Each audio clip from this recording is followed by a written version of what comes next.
Okay, good evening, everyone, and welcome. My name is Shauna Lechner-Rumpel from Mastocytosis Society Canada, and I'm going to be your host this evening. My introduction is going to be short because I think that we would very quickly like to get over to Dr. Ben-Shoshan's presentation for the evening. But before I do, there's just a couple of messages from MSC that I would like to share. In early May, MSC was represented at the TMS Patient Conference, as well as the AIM Conference. And AIM stands for American Initiative in Mast Cell Disease. Both conferences were a resounding success. I hope that some of you were able to get to the conference. I know we had a few Canadian patients there. Knowledgeable speakers, enlightening research, and I know they went out of their way to accommodate the special needs of our mast cell patients. So we really appreciate that. In particular, we're excited about the AIM conference. AIM conference was really focused on bringing together experts from around the world, physicians and researchers, in an effort to establish mast cell centers of excellence in North America. Similar to the way, North and South America, similar to what they have in Europe. Very successful program over in Europe. We're hoping to replicate in North and South America. The creation of these centers is key to improving diagnostics, furthering research, and providing overall better care for those of us that are living with mast cell diseases. The physicians and MSC representatives that did attend the AIM conference were heartened by the discussions and are looking forward to moving that initiative forward. Hopefully, MSC will play a very key role in the success of that initiative. We will be actively encouraging Canadian physicians and researchers to lend their support to the AIM initiative. So we will keep you posted as we learn more, but it's a very exciting time for us mast cell patients. With regard to tonight's webinar, just a couple of logistical things that I'd like to share with you. On the toolbar of your webinar platform, there is a chat icon. Today I have it turned on so that you can chat only with me. And if you're experiencing some difficulties or there's something that you'd like to let me know, please go ahead and use the chat function. On the same toolbar, you are going to see a Q&A button. Please feel free to send in your questions at any point during Dr. Ben-Shoshan's presentation. I will be gathering those questions. And at the end of his presentation, I'm going to see if I can maybe cluster some of those questions together and we can see if we can maybe get some answers from him. So please go ahead, don't be shy about sending questions. If we don't get to all of the answers in the Q&A sessions, perhaps I can follow up with Dr. Ben-Shoshan after and see if we can get a few things answered. So now to introduce our speaker for this evening's webinar, I'm going to keep it brief because the accomplishments of Dr. Ben-Shoshan are very lengthy and it might take us an hour to get through just those. And we're anxious to hear his presentation. Dr. Ben-Shoshan is currently a physician in the Division of Allergy Immunology and at Montreal's Children's Hospital and is involved in research initiatives on anaphylaxis, chronic urticaria, and immunodeficiency. And tonight, we're going to hear a little bit more about his research and interest in mast cell disease. So Dr. Ben-Shoshan, it's all yours. Thank you so much, and good evening, and thank you everyone for joining us. So I'll start because we have lots to cover, and I hope to be able to answer a few of the questions. So the objective for this evening lecture will be to discuss the role of mast cell in disease, because by understanding mast cells, we'll be able to understand better how to manage these disorders. To present the mast cell disorders, classifications, diagnosis, and I will refer mainly to mastocytosis, mast cell activation syndrome, and idiopathic anaphylaxis. Although chronic urticaria is also a mast cell disorder, but this deserves a separate lecture. And then to discuss management and our call for a new registry. So let's start with the mast cells. So mast cells are formed in the bone marrow and they have markers. So don't try to memorize the numbers on the markers because they don't make any sense and they just complicate our life, but this is the way we recognize them because there are specific stainful markers that will help recognize mast cells. So CD13, CD34, and CD117. They don't make any sense, they don't have any specific order, but these are the markers that are specifically characterizing mast cells. They're released to the blood vessels and then they log into tissues and specifically under mucosa. So you'll find them under the mucosa in the gastrointestinal tract, the respiratory system, and of course the skin. So if we look at the mast cell, the characteristic thing about the mast cell is that it has lots of granules inside. And to understand how mast cell function and how it causes disease, we need to understand how it's triggered. So what kind of receptors or proteins attach to mast cells and degranulate mast cells as a consequence, and what kind of substances are released from mast cells. So we have receptors for complement, which is a specific protein found in the blood and it's part of the immune system. We have, of course, receptors for IgE. IgE are these antibodies that are involved in allergic condition. And cross-linking of IgE by usually attachment to proteins will degranulate mast cells. So the classical example will be peanut allergy. You have a peanut protein that is large enough to degranulate mast cell by attaching to 2 IgE, recognizing it only in allergic individuals. And then the degranulation of the mast cells will cause the symptoms that we see due to the release of different substances. So there are different cytokines. So again, cytokines, the numbers do not make much sense, but they help us identify special cytokines that have specific functions. So interleukin-33, that is an inflammatory cytokine, increasing our inflammatory cascade. Platelet activating factor receptor. Platelet activating factor, you'll hear about. There are many medications that are targeting now platelet activating factor. One of the most known one recently is Rupall or Rupatidine. And platelet activating factor also plays a role in inflammatory cascade. Toll-like receptor. Toll-like receptor are a specific type of receptor that recognize that are part of our innate immune system and help protect from pathogens the first time you see them. So unlike antibodies or T cells that are also part of the immune system, these receptors are part of the innate system. So it means that they recognize patterns that are unique on pathogens and not our own unique human cells. And in that way, once they recognize them, they activate the immune cells to destroy these pathogens. So for example, toll-like receptor 3 recognizes double-stranded RNA that is only found in viruses. And in that way, activate the immune system to act against its viruses. Part of the immune system is also the mast cells.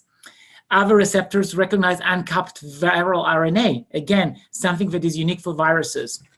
So that might explain why sometimes in viral infection you can see hives, because the viruses will activate these receptors and will degranulate mast cells. And once you degranulate mast cells and you release the substances like histamine or chymase and leukotrienes, you get hives, just like you activate mast cells with peanut.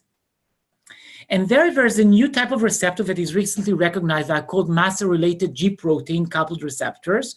And they recognize specifically highly proteinated motifs of molecules. And this is a common motif that you find on hormones, estrogens. So you know that there are like hives related to the menstruation. And also with certain drugs like quinolones. So we know that people that take Avelox or Cipro, which is an antibiotic used for urinary tract infection, sometimes get hives and we don't know why. So they are caused by direct activation of the mast cell. Neurotransmitter, such as adenosine, acetylcholine, substance P, cannabis. So these are type of the opiates-related hives. Same thing for codeine. You know that people get hives sometimes with codeine or hydroxycodeine or cough medications that contain codeine, and they don't know why. That's because they have direct activation of that receptor. And this is exactly why we can't do a skin test, because it's not mediated by IgE. So the mast cell will react to them directly. It's not related to the fact that you have an IgE or not in the blood that will activate the mast cell, and this is why the skin tests are often negative in these cases. And there are also physical stimuli, like heat, pressure, and this is why many times, especially in what we call physical urticaria, you have people that develop hives when they're exposed to extreme heat or to cold. Not the best thing to have in Canada, and we have like about 10% of all chronic urticaria cases with the cold-induced urticaria. So what do mast cells release? So there are some substances that are released immediately within seconds because they're already preformed in the mast cell. And the major ones are histamine, tryptase, and chymase. And this is important because histamine is the major factor involved in vasodilatation, itchiness, and generating the hives and the flushing. Tryptase is a biomarker. We're not sure exactly what its function, but tryptase as well as chymase are biomarkers. And the importance is that this is the main biomarker that help us diagnose mast cell disorders. So when you see elevated tryptase, it helps you establish the presence of a mast cell disorder. And this is the most available test. For example, we in the Children's Hospital in Montreal, we're a center for tryptase. So from all the country and in all, of course, in all Quebec, they send us samples of tryptase to analyze them. In Ontario, for example, there's a cost, a fee for tryptase test, about $60. In Quebec, it's for free. I don't know the reason for, but I just wanted you to be aware of the facts. Some factors are released within minutes. So mast cell releases them by quite fast, like prostaglandin D2, prostaglandin F2, leukotrienes, and as we mentioned before, platelet activating factors. Again, all these factors can be involved in bronchoconstriction, so causing wheezing in the lungs, for example, and vasodilatation, causing the hives and the flushing. And then you have substances that are released within hours, and they're responsible for the later reactions, like TNF, tumor necrosis factor, interleukin 4, 13, 5. 4, 13, and 5 are the main interleukin involved in what we call allergic conditions. So they're responsible for not only hives, but also problems breathing, wheezing, bronchoconstriction, runny nose, runny eyes.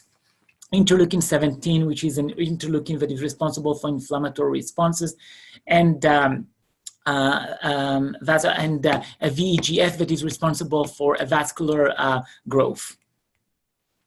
So let's start, because I'm a clinician scientist, let's start with the case.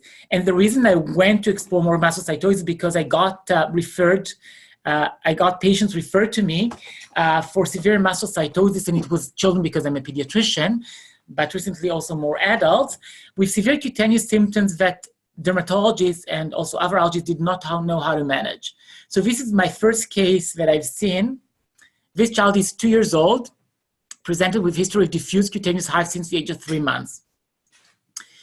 Of course, the easiest thing is to look for something in the environment and try to blame that. So because milk is one of the first foods that babies eat or consume, it was suspected to be milk allergy. But you can see skin. This kind of reaction had been occurring even without exposure to food. Doesn't make sense that it will be food. The frequent symptoms flared also with minimal triggers. It could be also when he started to be a toddler, when he was falling. So minimal trauma was causing the hives and the blisters. The tryptase level, again, remember the tryptase that we discussed previously is a biomarker for mast cell, was highly elevated. The norm is still 11.4 or 13.5, depending on the lab, but he had 45, so clearly elevated. So this is the first hint, and it's a very simple test. So instead of looking and complicating that family's life with redundant skin tests for food, a simple test that would be more consistent with the clinical presentation would have enabled us to diagnose the condition much faster. So just looking at the tryptase suggests that there's a constitutional mast cell disorder here. The skin biopsy was consistent with cutaneous mastocytosis, and a test for c-KIT mutation. This is an important mutation that is responsible for severe mast cell disorder, that mainly in adults was negative. So it's not surprising because this was a toddler. So he was treated with antihistamines, hydroxyzine. We hate, in general, hydroxyzine or first-generation antihistamine in children especially because they cross the blood-brain barrier. So yes, they affect the mast cell, but they also cause cognitive effects. So drowsiness and sometimes in children hyperactivity. And there are studies in adults that suggest that the first-generation antihistamines will cause increased risk of memory impairment and cognitive defects. Ketotifen is a mast cell stabilizer that is often used also in mast cell disorders. But he continued to experience frequent flares triggered by respiratory infections, minor trauma with blistering, and secondary scarring requiring monthly oral steroid treatment. And of course, this is not the treatment we want for these kids because of the severe side effects of steroids, not only effects on the skin, but also effects on the brain, effects on the gastrointestinal mucosa with risk for ulcers, cataract, dependency and suppression of the adrenal axis, making them dependent on steroids whenever they're sick. Effect on bones, so many unwanted, undesirable side effects that we try to prevent. So this led us to explore other management for this child. And I can, make a long story short. We started on omalizumab, which is an anti-IgE, and we were able to control that child's symptoms without need for steroids. And this was published. You can see the publication at the footnote of this page.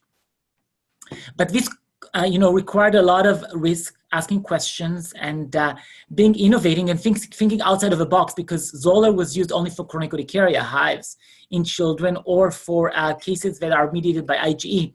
and not specifically for mast cell disorders. There are a few mast cell disorders treated by Zoller, but they are systemic mastocytosis. Certainly, it's off-label for kids. So we had to be very resourceful here and find the Zoller for a 2-year-old, use it, and get consent from the parent, put it as a research endeavor, and prove that it really helps and maybe improve the life of other mast cell affected children. So what is mastocytosis? So it's a debilitating disease. It's a heterogeneous disease characterized by clonal expansion. So it all arises from one, clonal expansion means that it arises from one type of mast cell. One mast cell expands and creates a clone. May be triggered by multiple provoking factors such as hot, cold baths, stress, and exercise. The symptoms are unpredictable. This is why it impairs the quality of life substantially. So that mother was really miserable. She didn't know when that child will break with hives and will have swelling, and he was scratching all night long, couldn't sleep. So substantial impairment of quality of life.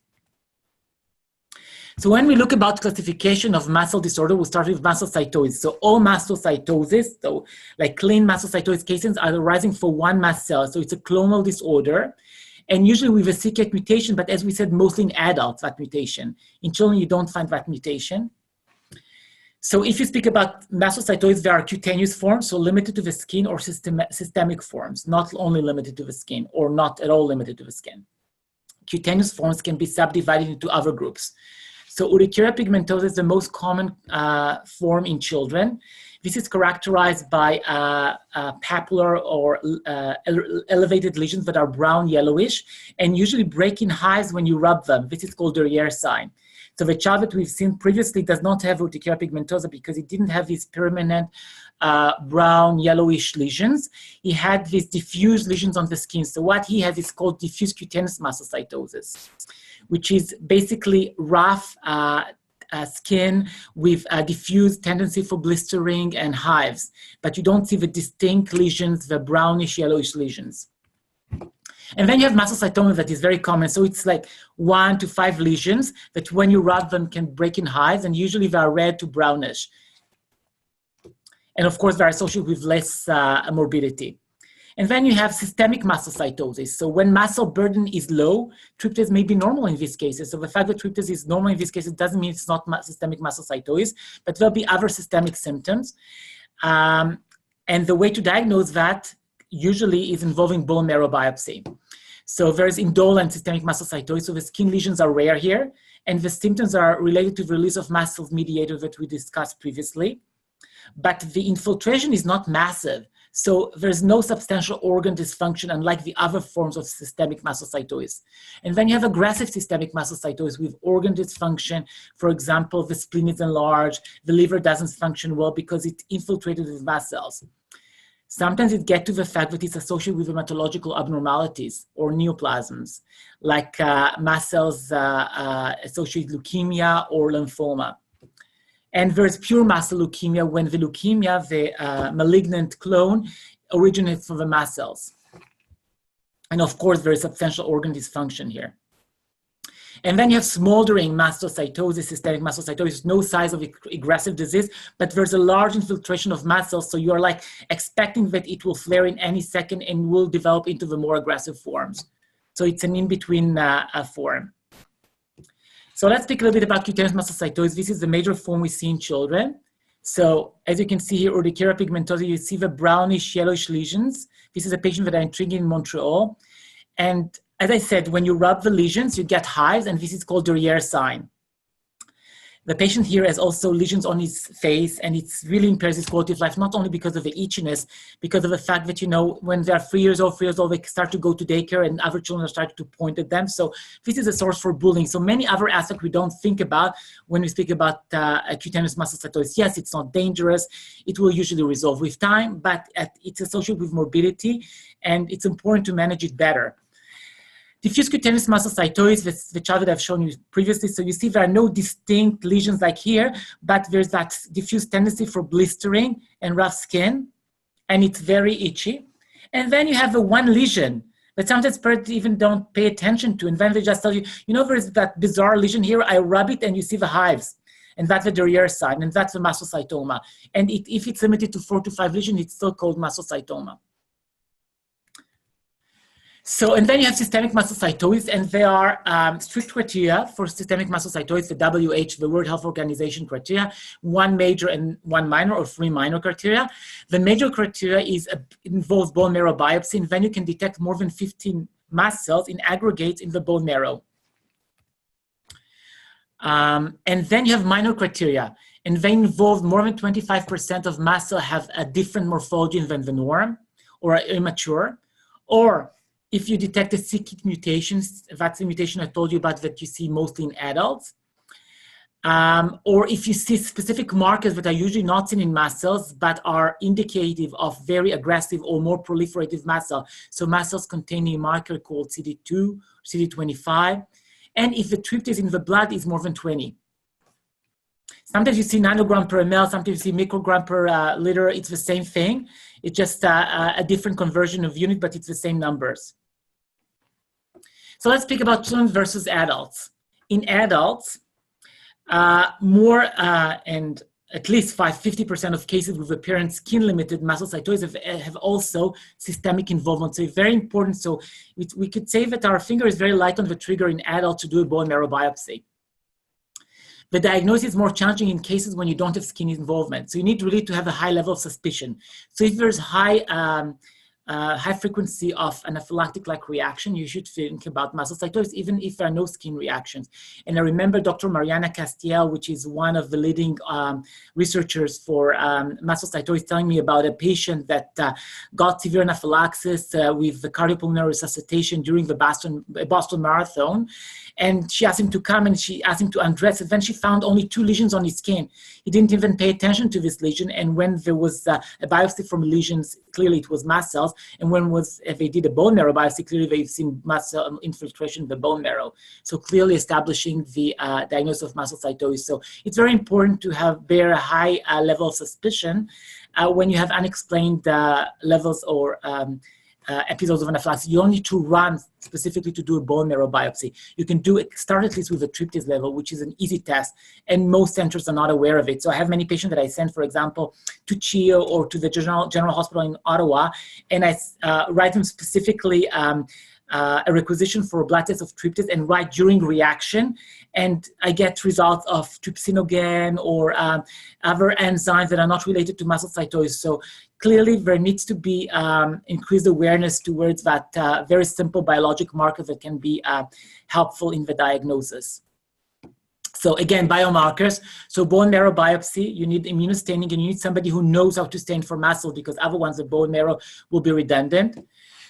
Analysis of DNA can be done today in peripheral blood in specific centers if you have a suspicion for mastocytosis with a mutation. And then the full diagnostic testing requires really the bone marrow biopsy if there is a suspicion for the systemic forms of mastocytosis. So for example, in children with skin symptoms only, you don't need a bone marrow, because in these cases, it's very unlikely that there will be involvement of a bone marrow. So if you look, why do we specifically focus on tryptase? It's because you can take it 1 hour to 2 hours after symptoms start and it still will be elevated. You don't need specific handling. It persists for 6 hours, unlike histamine and urinary histamine that are much more sensitive to handle, as well as platelet activating factor that is, as I mentioned, another factor released by mast cell. So all the others are much more challenging to handle and are much harder to assess. And the important thing is not only the absolute level of tryptase, so sometimes the absolute level, especially in children because they have less mast cells than adults, will be normal. The important thing is the difference between the tryptase level during baseline, when you don't have any symptoms, and during symptoms. And when you see that the difference is at least 2 or 2 plus 0.2 of the baseline, so roughly speaking 2, and we publish that as well, that's very likely to be associated with a mast cell disorder. And then if you do the bone marrow, as I said, there are different stains, and I'm not going into details here, but pathologists that are well trained to diagnose mastocytosis will be able to diagnose different forms of mastocytosis, skin symptoms only, or systemic forms of mastocytosis through the bone marrow and staining. There's a specific association and reports in the literature regarding the association between mast cell disorders and venomology. And this is mainly in adults, so not in children. So in about a third of cases of mastocytosis in adults, you have higher likelihood of reacting to venom. So bee, yellow jacket, hornet, related reactions that are resulting in anaphylaxis. But Hymenoptera stinks play no role in eliciting anaphylaxis in children with mastocytosis. So we are less concerned in children. Only one case of anaphylaxis to fire ant was reported in a 4-year-old child with urticaria pigmentosa. So this is really not an increased risk. But if you look at adults, at the cases of allergy to venom, so the dark gray is allergy to venom, you can see in most cases of indolent systemic mastocytosis, you have allergy to venom, and also in cases of monoclonal mast cell disorders, but less likely in skin-related mast cell disorders only. So in all the systemic parts of mastocytosis, you need to think about venom. And this is the reason when somebody comes to me with venom anaphylaxis, I also send them to tryptase to make sure there's no underlying mast cell disorder there. So if you look at those with Hymenoptera or those who come with venom allergy who are not known to have mastocytosis, about 20% of them have elevated tryptase. So it's higher than the general population, but it's still not the majority of cases. Evidence, but the important thing to remember is that with those with elevated tryptase, usually there's no skin lesions. So it's not cutaneous forms of mastocytosis, systemic forms of mastocytosis that are associated with venom allergy. And sting reaction severity increase with severe increasing age and with baseline tryptase. So the higher the tryptase level was at baseline, the higher was the likelihood of having severe anaphylaxis with venom allergy. And again, that's just repeating or reiterating the same thing. It's a simple test. Just take it if you think that it might be systemic mastocytosis, and especially those with unclear triggers of anaphylaxis or venom-induced anaphylaxis. So that just repeats the same thing. I'm not going to repeat it, how important it is to take the tryptase. And in those with venom allergy, it was suggested to do a bone marrow even when the tryptase is only above 11.4, not like the 20 that we've seen the diagnostic criteria.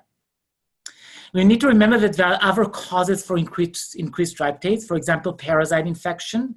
So we need to think about somebody who went to an endemic area where you have lots of parasites and could have something like river blindness, which is a parasite that you acquire by going into rivers that contain the parasite, usually in Africa. Chronic urticaria can sometimes lead to increased tryptase as well. Chronic renal failure, because tryptase gets metabolized in the kidneys, so if the kidneys are not functioning, you have higher levels of tryptase. And then hematological diseases, like any leukemia almost, myelodysplastic syndrome, hypereosinophilic syndrome, these are syndromes, these are cells that can release tryptase when they are immature, like the same way it happens during cancers. So they have high levels of tryptase. So you need to think about these entities as well. So how do you diagnose mastocytosis in patients with venom-induced anaphylaxis? First of all, as we said, the tryptase, and then if you really think about systemic forms, you do the bone marrow. The other thing is that you need to do skin tests to diagnose venom, the specific culprit that causes venom-induced anaphylaxis. And in some patients, the IgE for the venom or the skin test will be negative. We don't know why, but this is why sometimes they do more a specific test. They call it basophil activation test. But anyway, you need to do both tests in patients with suspected mastocytosis because one of them, skin test or the blood test, might be negative. We don't know why, but that happens. But only if there's a history of venom-induced anaphylaxis or reaction. We don't do panel testing because they often can be false positive. So again, that repeats the same thing. Patients with venom allergy are recommended to have bone marrow biopsy when the serum tryptase is more than 20. But more recently, as I said, 11.4 was suggested to be the best threshold because we see above this level higher percentage of patients with mastocytosis. And we should consider bone marrow biopsy also in cases with negative allergy test with frequent systemic reaction when you do venom immunotherapy. So you know that those with venom-induced anaphylaxis of allergy or severe allergy, not reaction limited to the skin, the recommendation is to do venom immunotherapy. In those with mastocytosis, we have higher risk of side effect during venom immunotherapy, so you need to think about it. Sorry. So do we do venom immunotherapy? Because on one hand, those with mastocytosis have higher risk of reaction. On the other hand, we need to protect them. So there are cons and pros for that, but mostly we think that we should do it because it's usually efficacious and we can control side effects. The risk of side effects is relatively low, and we can use other protocols today with antihistamines and Xolair or omalizumab to improve the side effect profile in patients getting venom immunotherapy, even with mastocytosis. How long do you continue the venom immunotherapy in mastocytosis? So that's another unique thing for mastocytosis. In those with mastocytosis, you need to continue for life. Usually you continue for 5 years, but because there were cases of fatality once venom immunotherapy was stopped, you need to continue for life. Sometimes you need to get to higher doses compared to regular doses of venom immunotherapy. So then the big question is, and I got some questions regarding that, what is the natural resolution of mastocytosis? And there are no good studies. That's exactly why we are trying to establish a registry. We did a systematic review and looked at about between 2001 and 2016, so 15 years, at the studies published on the resolution of mastocytosis. And we defined resolution as 1 year at least with no symptoms and no need for medication. And we found that for mastocytoma, the resolution rate is about 10% per year. So after 10 years, it will resolve. So these are, the distinct solitary lesions. But for the keratoderma, it's only 2% per year. So it might take time till it resolves completely. Again, these are very few studies. That's why we try to get better data, because some authors suggest that, in puberty or the keratoderma resolve, but that's not always the case. So we need to be aware of that, and probably we need to get better data with better sample size. And for systemic mastocytosis, we didn't find any evidence of resolution, complete resolution in the studies we reviewed. So how do you prevent flares? So you need to think about the common triggers of flares. So example, heat, changes in temperature, pressure, rubbing of the skin, remember the derriere sign, some forms of exercise, emotion, sleep deprivation, stress, all these things. So we can help control the environment and reduce the risk of flares. There are also drugs that are more likely to be associated with flares, and most common are codeine, morphine, opiates, non-steroidal anti-inflammatory drugs sometimes. As I said, agents with a specific group that is called tetrahydroquinozoline. This is a group that is highly proteinated, so very heavy cationic group. And these are all the substances that are used in anesthesia. So that's why sometimes they get reactions then. And they activate the mast cell through the direct receptors that we have discussed previously. Alcohol, always. Alcohol can also exacerbate other forms of mast cell disorders like chronic urticaria, but it's one point to think about when you have exacerbation with alcohol. Ethanol increases, we know, the number and degranulation of mast cells. And as I said before, venom allergy or venom stings. Surgery, we need to pay specific attention to mastocytosis patients during surgeries and invasive procedures. We can use pre-medication with antihistamines, singular or leukotriene receptor blockers, and prednisone to reduce the risk of reactions. Again, this is not well established. These are all expert opinions. Again, we need more data. How do you manage skin symptoms with mastocytosis? Usually with antihistamines. Better to use the second generation antihistamines like Reactine, cetirizine, rupatidine, 12 years and above Blacksten areas than Benadryl or hydroxyzine that causes cognitive changes, drowsiness, and sometimes in children hyperactivity. Leukotriene receptor blockade, so that will be singular. We've seen that was one of the substances released for mast cells.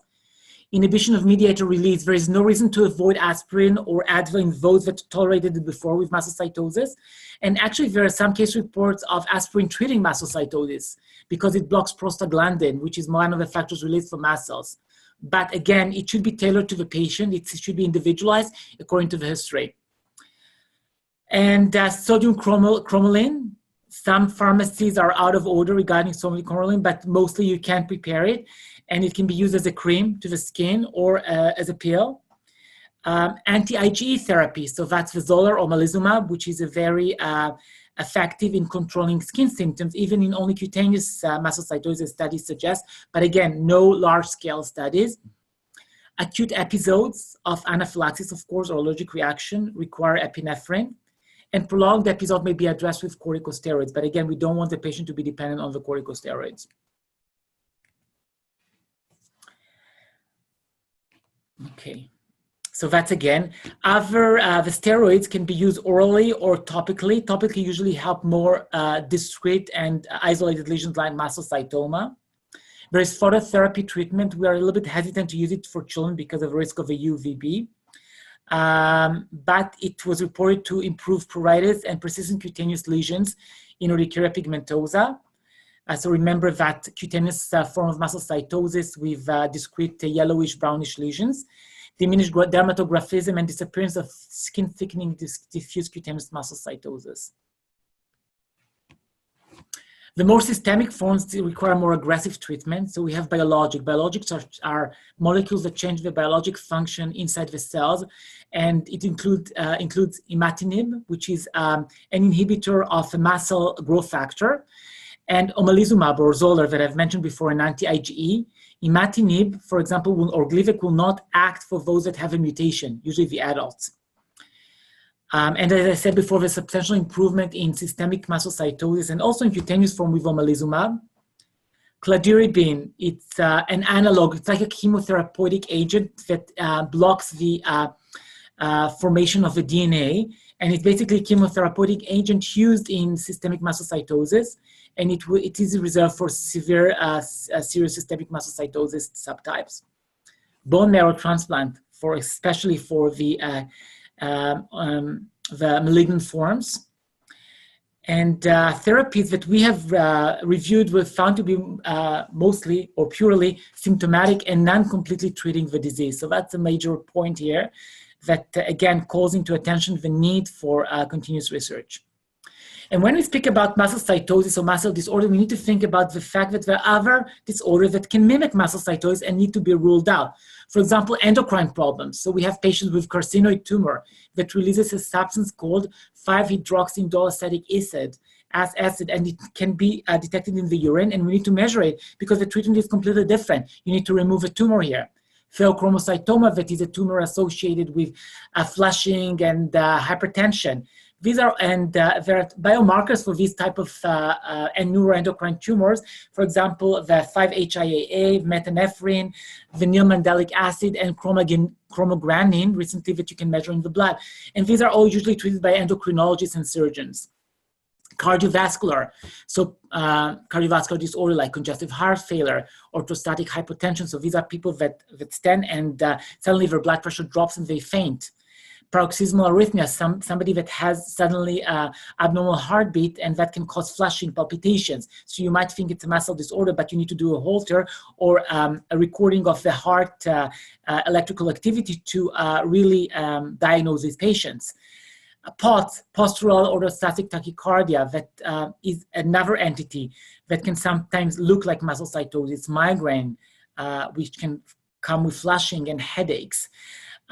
Cerebral vascular accidents with, blurring of the vision, palpitations, suddenly loss of consciousness.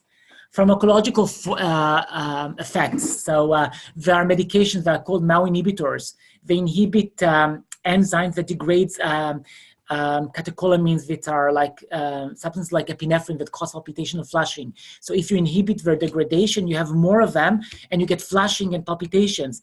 And this is what leads to what we call the cheese effect, or the people that have migraines and palpitation when they eat chocolates and cheese that contains also MAO inhibitors. And there are certain medications, the ones that you take for example, anxiety, and block serotonin. And when you stop them, we have a withdrawal syndrome that looks like mastocytosis with flushing. And there is also alcohol-associated flushing that is not mastocytosis, although alcohol by itself can also trigger some mastocytosis effect. Vancomycin, it's an antibiotic that can cause redness, but not through mast cells. And there are cutaneous effects like flushing, common flushing, familiar flushing, which are not dangerous. Hyper or hypohidrosis, so over or under sweating, that can cause also changes in temperature and flushing. And there are, of course, at the end of the day, somatization disorder and hyperventilation disorder that cause palpitation and flushing, and they're really related to non-organic causes. So as I said before, if we go back to our first case, this is the child that before treatment and after treatment with Xolair. So you can see the dramatic effect of the anti-IG here. So we communicate with our patients in our registry by email. So that was the mother response. Hello, he's doing great. He's been a little itchy. So far seems great. Crossing my fingers, it keeps up. And it kept up. So now he's off Zoller, and basically his cutaneous mastocytosis is almost resolved. So let's go to the second entity that causes a lot of confusion, and many of my colleagues are afraid to see these patients, and you'll understand in a second why. So this is the mast cell activation syndrome, gaining more and more interest in recent years. So we'll go with the first patient, 22 years old, referred for assessment of allergies. That's the patient I've seen in Montreal. Symptoms were itching, flushing almost daily, no clear trigger since she was 3 years old. Reacting helps, but does not control symptoms completely. Limited to wheelchair since 2016 because she's fainting frequently since 3 years. Diagnosed with POTS, so remember postural orthostatic tachycardia, and diagnosed with Ehlers-Danlos. So this is two entities that is very important for me to mention here because often they are, said in one sentence with the mast cell activation syndrome and are not exactly the same, and not always go with it. So what is postural tachycardia syndrome, or POTS?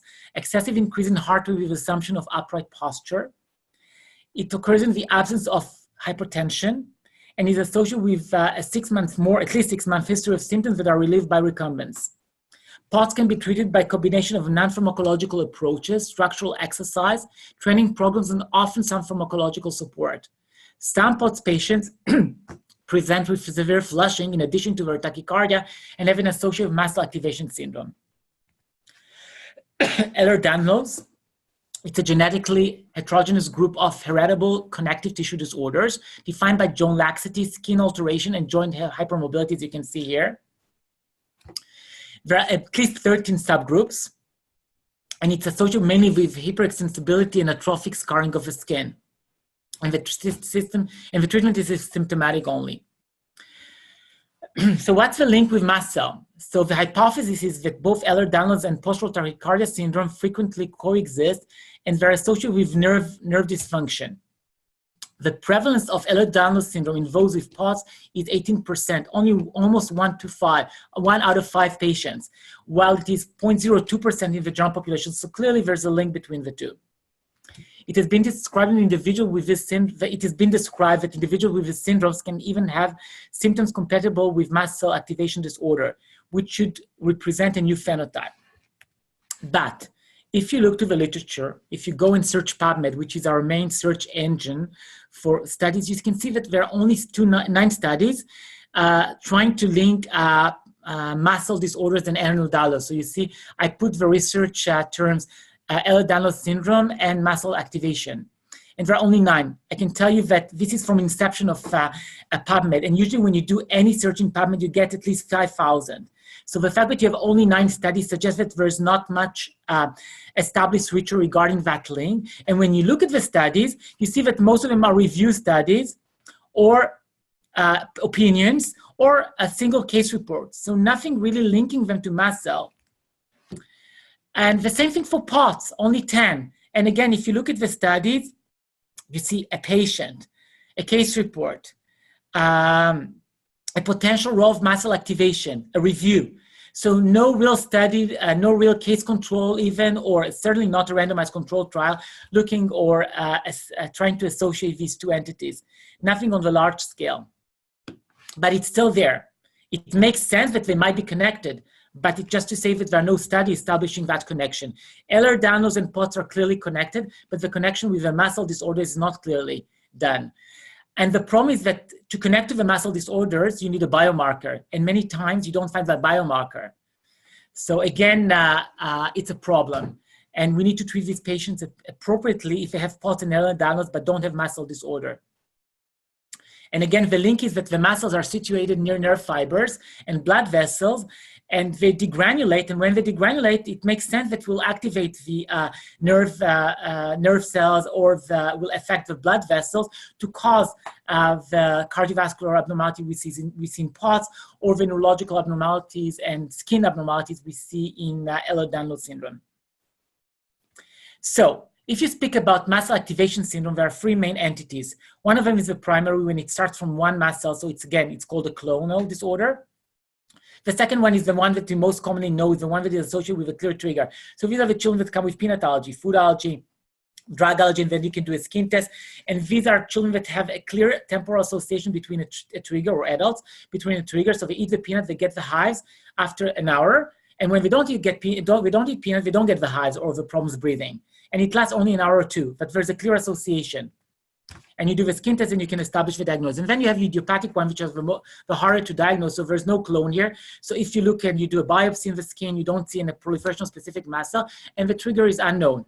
But you have specific diagnostic criteria, and there are 3 diagnostic criteria here.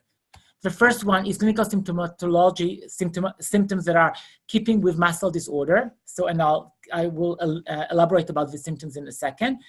Transient measurable increase in either serum tryptase or other mast cell, or other markers of mast cell. So this is the most important one. So you need to show a change in a biomarker to prove that. And the third one is a response to an agent that interfered with mast cell mediator, like cetirizine or reactant. So you need the 3 criteria. It's not enough to have one. So somebody that just comes with a flushing or the POTS and doesn't have a change in tryptase cannot fall under the diagnosis of mast cell activation syndrome. What are the symptoms? So very recently I've been suggesting an acronym for the symptoms. So abdominal pain, dermatographism, diarrhea, flushing, headaches, memory and concentration difficulties. I think you can already understand the difficulty or the challenge here, because many people will come with these symptoms. But the question is whether they have mast cell disorder. And just looking at the symptoms, many people will overdiagnose themselves as mast cell disorder. So you really need the biomarker here. And actually, the people that wrote this review in the latest edition of the Journal of Allergy and Clinical Immunology in Practice wrote, unfortunately, some patients receive a diagnosis incorrectly or self-diagnose themselves and become persuaded that their symptoms are explained by mast cell activation syndrome. And bone marrow examination is not indicated unless there are associated physical findings and laboratory studies, so tryptase, suggestive of clonal mast cell disorder as discussed previously. So in the labs, elevated tryptase, as we mentioned previously, above the baseline. So you don't need an elevated level above the absolute level, but you need at least to show a change of at least 2 between level at baseline and level during symptoms. There are other tests, but again, they're not very practical because you do them in specialized centers, and most of the hospitals in Canada will not provide the other tests like prostaglandin D2 or metabolites in the urine. So let's go back to our patient. So she came to the office on the wheelchair and says she has mast cell activation syndrome. When asked how she was diagnosed, she says, yes, it was in the differential diagnosis. Okay, so certainly it's in the differential diagnosis, but she was not actually diagnosed. And then when you ask her, why did she do any kind of test to establish the diagnosis, she said, my doctor told me not to do a tryptase level as it is unlikely to be consistent with a mast cell activation syndrome. But this is part of the diagnostic criteria. So either you do it according to the criteria, or you don't have a mast cell activation syndrome, or you have flushing disorder that needs to be properly diagnosed. Because the problem, if we put the tag of mast cell activation syndrome, we forget about the other differential diagnosis that can still cause the symptoms, and we might not give the appropriate treatment. Just getting the tag will not solve the problem. It's important to get the tag in order to get the right treatment here. And this clearly was not the case here. When tests for tryptase were done for that patient, she had a level of 2.19 during baseline and 3 during symptoms. So clearly there's no difference of 2 here, and the level at baseline was way below the absolute level. So clearly not consistent with a mast cell activation syndrome. So this patient needs to be assessed and needs to be evaluated. But the tagging error of mast cell activation syndrome seems like an easy way for many physicians that are not well acquainted with the diagnosis of mast cell activation syndrome, and just putting a tag on a patient does not solve the problems or providing with the appropriate treatment, because we know what's the treatment for mast cell activation syndrome. We'll discuss it in a second. So this is a recent paper published in Journal of Allergy and Clinical Immunology in Practice, related to mastocytosis and mast cell activation syndrome treatment with omalizumab or anti-IgE. So the interesting thing about that paper is that was the largest so far sample size for mast cell activation syndrome, which you can see the largest was 15 patients here. So it's not a very big sample. And what they showed there, and they had a scoring, I'm not going into details into that study, but they invented or generated their own scoring to try to look at the improvement in the clinical symptoms. And they used omalizumab or Zola 150 milligram every 2 weeks. And they found that the median time for response was 6 months. Unlike other trials with omalizumab or Zola that usually react, like chronic urticaria react to Zola within a few days usually. They found that the improvement in the mast cell activation syndrome took about 6 months. And one patient had side effects with laryngeal edema, so blockage of the airway, and with omalizumab. Among all 55 patients, one had mastocytosis and mast activation syndrome together because the mast activation were only 15, and they all met the criteria for mast activation syndrome, I need to say. 51 had a complete response, and 80% had some response. 70% of those with mast activation syndrome had a response to Xolair. And the median time in those with mast activation syndrome was 2 months. All of them had required to continue to be on omalizumab to continue and have an improvement. And in 5%, due to flare, the dose was changed to 150 milligram every week. So they got an injection every week. The problem with that study is there's no control group. And we know with other studies that when you have a placebo effect, there's an improvement. So we don't know what's really the effect of Xolair and what's the effect of placebo. And certainly this is something that should be explored in future studies. But that's the only study. Last type of mast cell disorder that I want to touch upon is idiopathic anaphylaxis. So this is a girl that I've seen in Montreal, 16-year-old. Severe abdominal pain, vomiting, diarrhea, following sometimes by itchiness and hives, 6 to 7 times a month, usually at night between 10 and 11. She's coming to the emergency room. Nobody knows what she wants from them because many times she doesn't have hives. She didn't eat anything new. She didn't do anything out of the ordinary. So we didn't think about anaphylaxis here, although the symptoms are clearly consistent with anaphylaxis. Anaphylaxis is an allergic reaction that involves at least 2 organ systems. So hives and problems breathing, hives and vomiting. The simple test to do, we did many tests for that patient. We did IgE, we did alpha-Gal, we did, which is a marker for allergy to red meat because at one episode she had red meat. We did the mutation for c-KIT, we did abdominal ultrasound, we did a bone marrow. And the only thing that came positive is tryptase during reaction. So the tryptase during baseline was normal, but during reaction, it was elevated. So this kid certainly had what we call idiopathic anaphylaxis, and she did the bone marrow that was negative for mastocytosis. We did also the test for the endocrine problem that we've mentioned previously, like carcinoid tumor and so on. She was instructed to take an EpiPen autoinjector, and we started to give her prophylactically antihistamines, but they didn't help her. So again, off-label use, we started Xolair in that patient. I'll show you the results in a second. So idiopathic anaphylaxis, diagnosis of exclusion, when you have anaphylaxis or allergic reaction involving at least 2 organ system with no clear trigger. And frequent episodes are when you have 2 episodes, at least in 2 months, or 6 episodes in the preceding year. And we did a study on idiopathic anaphylaxis, or patients that came with an unknown trigger with anaphylaxis to the emergency room. And we showed that about 5 to 10% of cases of anaphylaxis in the emergency room had an unknown trigger. But in most of these cases, especially in adults, they were not assessed at all. So they were just sent home. Many cases were not given an epinephrine. So 40% of pediatric cases and 20% of adult cases, a trigger was identified when they were assessed. And tests for tryptase, exercise, alpha-galactose, bone marrow are rarely done in these cases. And almost a third experience a future reaction. And there are triggers that are unthought or need thinking outside of the box. For example, we have new triggers today for food allergy like hemp and pea protein that we really need to think of when you have anaphylaxis with an unknown cause. The treatment for idiopathic anaphylaxis, if the frequent episodes occur, is continuous prednisone treatment. Again, we don't like to do that, and antihistamines. And when you have the episode, you need to treat with epinephrine and antihistamine. And more recently, again, the use of anti-E, IG, or omalizumab was started. And that patient, as I mentioned previously, was started on omalizumab and has been able to control her symptoms on omalizumab. And when she stopped omalizumab, she said, this is to inform you that I unfortunately suffered from a reaction late on Tuesday night and that I had to use my EpiPen. I went to the emergency room. The symptoms were the same as always. Should we start with Xolair again? So this patient really see the difference and see the improvement with an anti-IG treatment.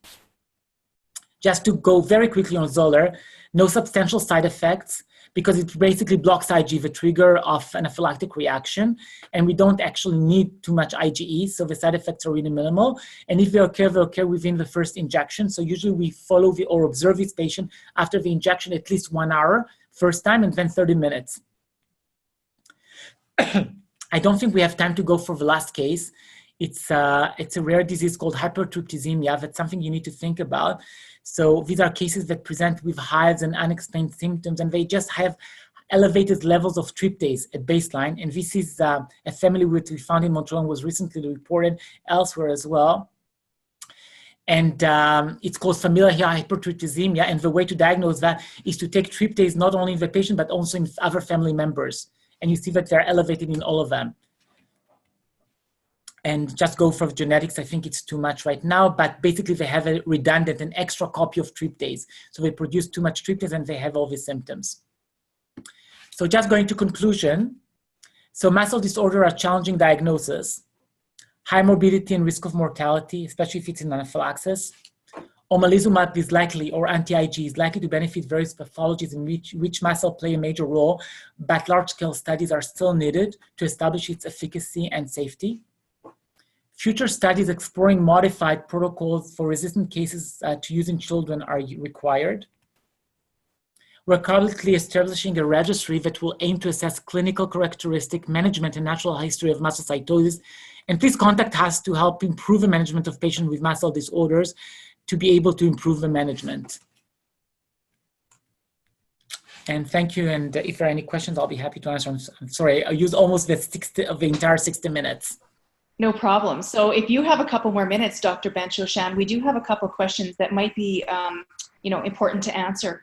So the first one is a question about an individual has cutaneous mastocytosis and is wondering if there's any research to help her understand what the likelihood of that moving to systemic is. So if it's a child, the likelihood is almost zero, all the studies suggest. But again, all these studies on mastocytosis are very limited. The prevalence is 1 to 10,000 and even less. So that's why we need registry to tell you. But I can tell you that according to all experts and the studies that were published so far, the risk is almost zero. I can't say zero completely because, there are not enough studies, but there are no known reported cases that I know of. So a very small chance that it will move from cutaneous to systemic. Exactly. Okay, great. It's different in adults though. Okay, different in adults? Yeah. So in adults, if you have cutaneous, many times it's associated with systemic. But if it started in childhood, like, second year of life, third year of life, it's very unlikely that it will continue to systemic. So in adults, if you have cutaneous, it's likely that you already have systemic and it just hasn't been found. Yeah, exactly. About a third of them can have a systemic one that was not found. So we always suggest to do a bone marrow in adults. Gotcha. Okay. Another question about tryptase. So I know I have my tryptase drawn regularly, and I'm in Regina. My tryptase is sent to Toronto to be evaluated. So the question comes from another person who says, when processing tryptase, are there specific requirements or protocols? For example, must be kept at a certain temperature, etc. And also, can any lab process tryptase, or are there only certain that are qualified to do so? Okay, so basically tryptase, the good thing about tryptase, it's very easy to handle. You can even leave it outside for an hour or so, nothing will happen. And you take it in the same tube that you take glucose test, for example. So it's very easy to process, but not all labs will do that because it requires money. So you need the antibodies to detect tryptase in the blood. So not all labs will have them in place. So I know that we do it to the children in Toronto. Sick kids, of course, do that, but also the Montreal Children's Hospital in Montreal. And I know the Dynacare does it. Okay, good.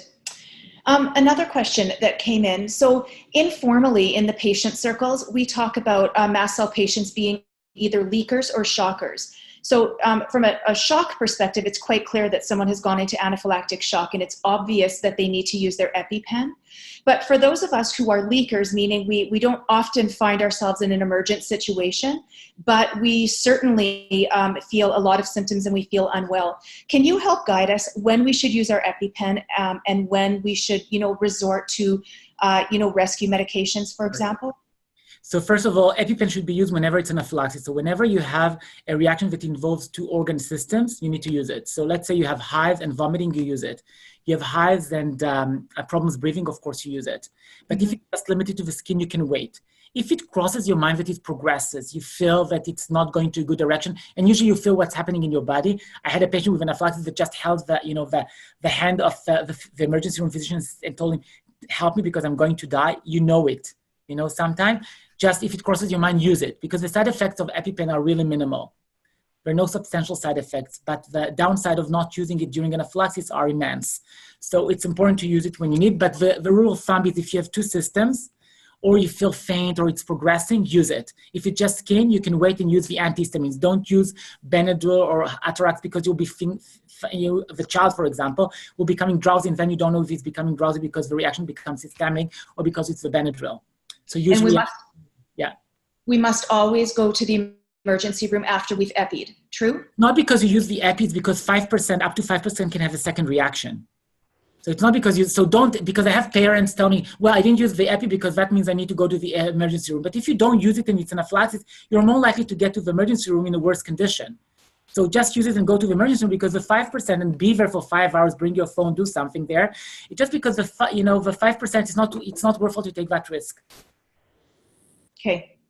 The questions are coming in fast and furious now as we're having a conversation. I'll ask you one last question, and then the rest of them, I'll contact you afterwards to see if we can get some answers and maybe post them up. Sure. But the last one is related to the chromolim shortage. And so many of us are on sodium chromoglycate, and we're experiencing quite a shortage here in Canada, but I think also worldwide. And so wondering from you, what should a patient do if they're, experiencing that shortage? What can we do for the meantime?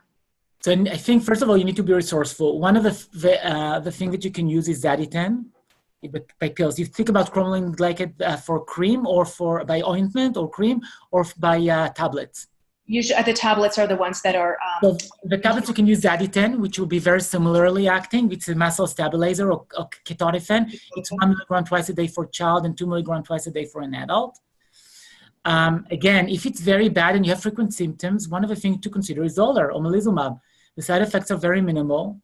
And as I said, it can prevent anaphylactic-like reactions, it seems. And again, we need more studies to establish the long-term efficacy, but it seems to be working very well.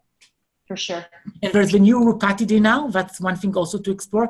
Remember, with antihistamine, so it blocks also anti-platelet activating factor. So it blocks platelet activating factor, sorry. And you can go up to 4 times the dose. So if for adult you're using 10 milligrams, you could go up to 40 milligrams. Okay. Some people, it's individual. Some people will have better effect with certain antihistamines than the other. Right. Okay, that makes great sense. So there are a number of other questions, and I would like to assure everyone that I will work with Dr. Ben-Shoshan to get some answers to your questions and get them posted, but I would like to be respectful of everybody's time. We did have the webinar scheduled for just 1 hour, and so I'm going to draw it to a close. So Dr. Ben-Shoshan, thank you so very much for everything that you have shared with us tonight. One of my MSc peers and I were chatting during your presentation, and we said this is truly the mast cell Bible. It covers everything that we need to know. And there was a lot of information and we went through it quickly. So I just want to assure everybody that I am recording.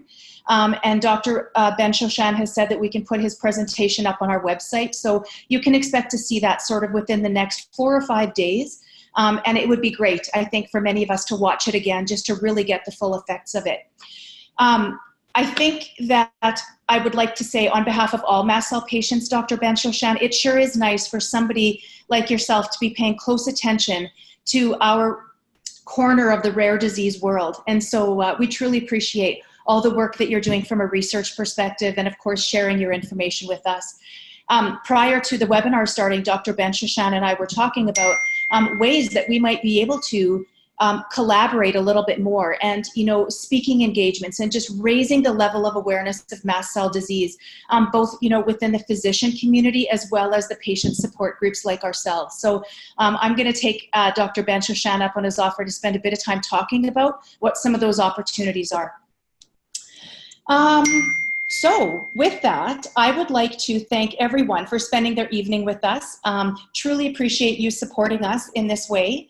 When the meeting ends, you'll be presented with a survey link, just asking a little bit about, was the content informative for you, and what other types of things would you like to see from a webinar perspective. We might be able to get some future speakers that will be every bit as informative as Dr. Ben-Shoshan was. So again, thank you very much. Thank you for having me. Appreciate it. Thank you. We'll be in touch. Everyone else, thank you. I realize it's getting a bit late out in the East, so appreciate you sticking with us. And I wish all of you a stable and reaction-free evening. Thank you. Bye, everyone.